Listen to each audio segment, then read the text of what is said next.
It's Linda with Kick-Ass Women of God. I hope you've been well. I'm sorry I haven't made a video recently. Insanely busy, as many of you I'm sure are.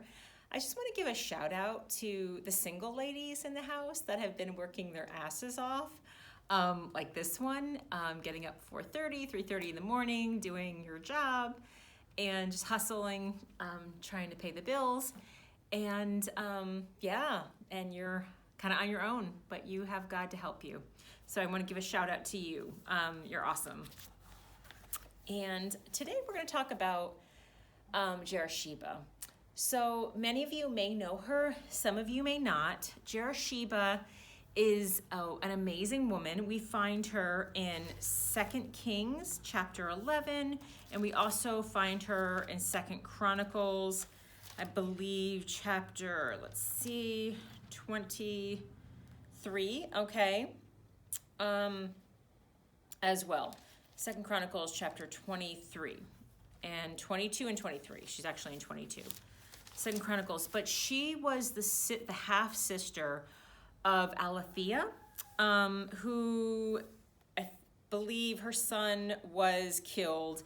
It's a long story, and I've been reading and meditating on it, but if I kept going with the schedule that I was at, I would never get these videos done.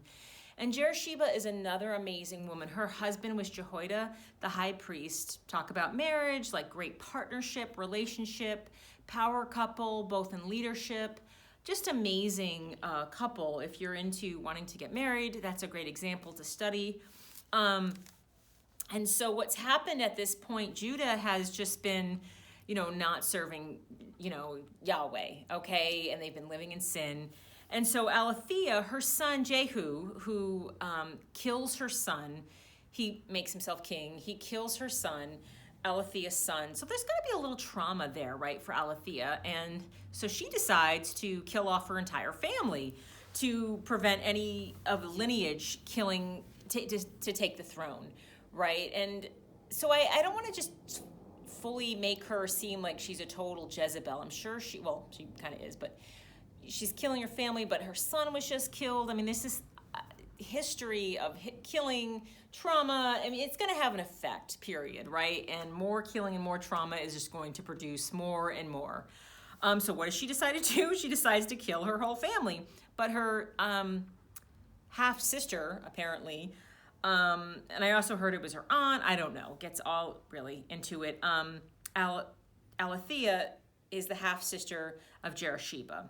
And Jerosheba is seeing that Alethea is killing her whole family, so she takes the little boy Joash and she saves him. Let me read that part. So 2 Kings, again, this is also in 2 Chronicles, 2 Kings chapter 11. As soon as Alethea heard that her son, King Ahaziah, was dead, she decided to kill any relative who could possibly become king. She would have done that, but Jerosheba rescued Joash, son of Ahaziah, just as he was about to be murdered. Jerosheba, who was Jeroham's daughter and Ahaziah's half-sister, hid her nephew Joash and her personal servant in a bedroom in the Lord's temple, where he was safe from Alethea. Joash hid in the temple with Jerosheba for 6 years, while Alethea ruled as queen of Judah. So the year that Joash becomes 7 years old, there's kind of a coup. They've been hiding him. Imagine, Jerosheba, again, this is another amazing woman in the Bible. We heard about Jeroshebas, Miriam, risking their lives for these male future leaders. You hear a lot of garbage about, maybe I've heard it, women not,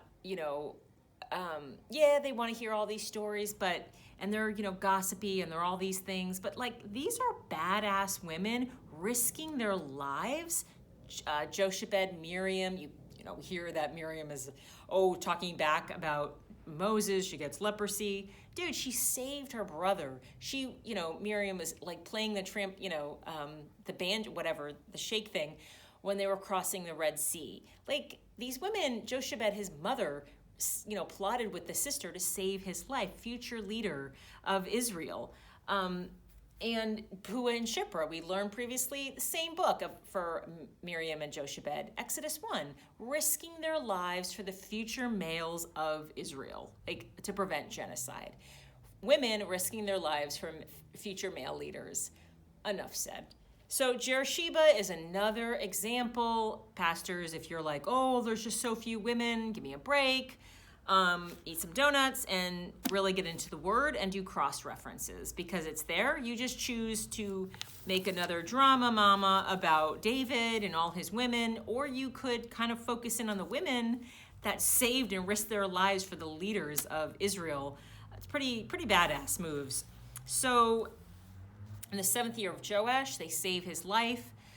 They crown him king. Well, they save his life the entire time. They make him king. They have a coup against Alethea. They kill her, and Joash becomes king. There's so much more to the story. I just don't want to break it apart. Otherwise, I would never have made this video. It's just too much. It's too long. And I encourage you to read it, all right? So, yes.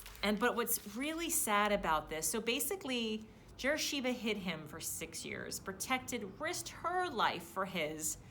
Then her husband risks his life to have a coup to kill Alethea so they can pronounce Joash king. You know, and it's what's remarkable is that in 2 Chronicles we see it doesn't end well for Joash with a lot of kings for Judah. It just doesn't go well. Essentially what happens is King Joash is killed.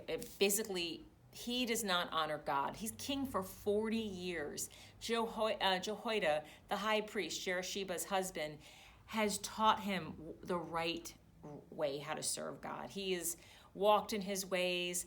He's followed him. They raised him like their own son, basically. And eventually, Joash stops serving God. So when Jehoiada dies, Jerosheba and Jehoiada's son is Zechariah. And Zechariah basically kind of warns Joash, like, you need to serve the Lord. Joash kills Zechariah. That's the son of the couple that not only just saved him, but raised him, poured into him for decades. And the word says that he forgot all the goodness that Jehoiada did for him.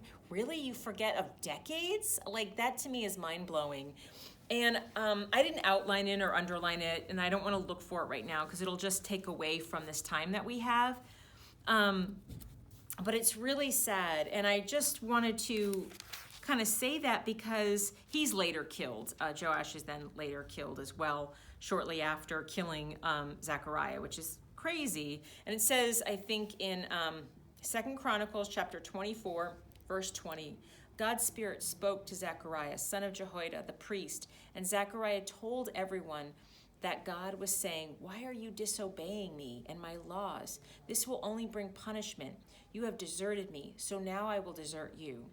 King Joash forgot that Zechariah's father had always been a loyal friend.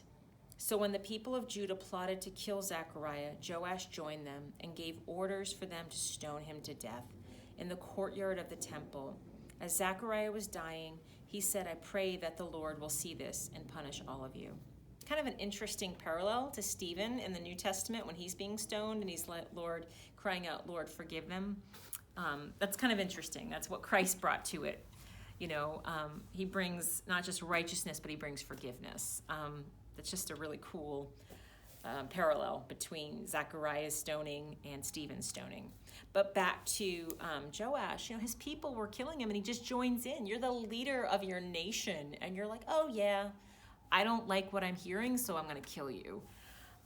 This is really for parents that have raised a child in the ways of the Lord, and that child has not only not following God, but has been maybe living a life of hurting people, or just really not a godly or a good life, you know, and it's grievous, you know, it's hurting on that parent or that loved one or that caregiver, You know, you pour in, you pray, and I know so many women and men, but mostly women when it comes to their children, praying for their sons, praying for their daughters, and it doesn't happen the way that they thought. And it just brings a lot of pain sometimes. So I just want to encourage you.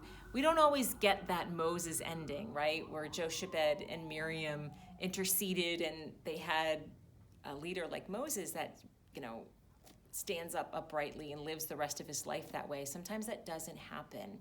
And you shouldn't take it fully upon yourself and be like, I failed God, I failed them. That doesn't happen. When they're adults, they have a free will and they have a choice. You did what you did and God sees that. He knows your heart. So you need to let that go and you need to trust God and just love on them. Or if they're living a life that you think is totally ungodly, I encourage you, just don't do stuff like, I'm not going to your wedding. I'm not, going to see your grandchildren. That's just, frankly, just stupid because God made them for you. They may not be living according to the word or according to you or totally opposite of how you raise them. It's the only child of that particular boy or girl or whatever you have that you're ever going to have, right? That God has given you. Don't hide the gems that God's given you just because you're dissatisfied with the choices they've made. Just love on them. And I'm not trying to condemn you or judge you, but they're your children. They're gifts from God. Whether they are good people or not, they're your children. Or they're living a good life or not, they're your kids. Just be there for them. But don't also blame yourself to the point where it's like, oh, I failed. I didn't intercede. I didn't have faith. I mean, that's just BS, man. Like, they're adults, or they're of age. They can make their own choice. They have a free will, like Joash did.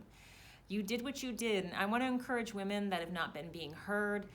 You are God in this season. He is hearing you. He's lifting you up. He's raising you up. Again, if you like this video, you know what to do. Hit the like and subscribe button, share. I'd love to have more than my mom comment, but thank you, Mom. I love you. So God bless you. Have an amazing Christmas, and He sees you. Amen. Till next time, guys. Bye. Merry Christmas.